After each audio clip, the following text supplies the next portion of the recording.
When preparing images for teaching and learning, we often find ourselves having to obscure the identity of someone or something. Now, a really simple way to solve this is to start by duplicating your base layer. Now, we've seen several ways to do this already, but here's another option for you. Press Command-Option-J or Control-Alt-J on your keyboard.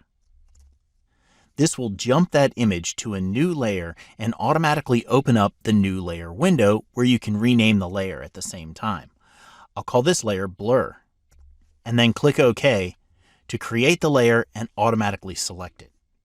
Now let's use this layer to obscure the identity of the lock. Go up to the Filter menu and go down to Blur and then select Gaussian Blur. Then zoom out on your preview and adjust it so you can see the area where the initials are located in the lock.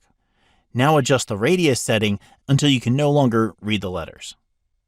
A setting of about 20 pixels more than does the job. Then click OK to apply that blur to the entire layer. Now let's composite these two layers together with a layer mask.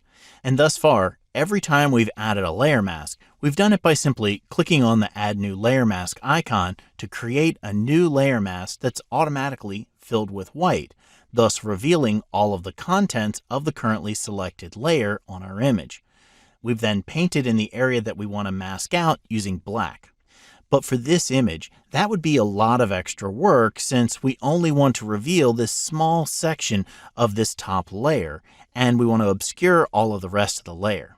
So undo that change with Command or Control Z, and then move back over your layer mask icon, only this time hold down the Option or Alt key as you click on the link.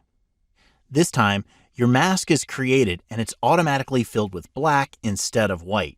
Now reset your color picker so that white is your foreground color by pressing the D key on your keyboard, then grab your brush tool or press the B key to activate it, then right or control click in your window and adjust the size of your brush. I think a brush size of about 70 pixels and a hardness set to 0 is going to do just fine.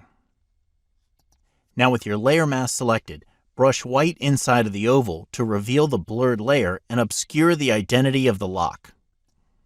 Now this simple trick of duplicating a layer, blurring it, and then adding a layer mask to reveal the blur on just the sensitive portions of the image is a quick and easy trick to protect someone or something's identity in an image that you're using in your teaching and learning materials.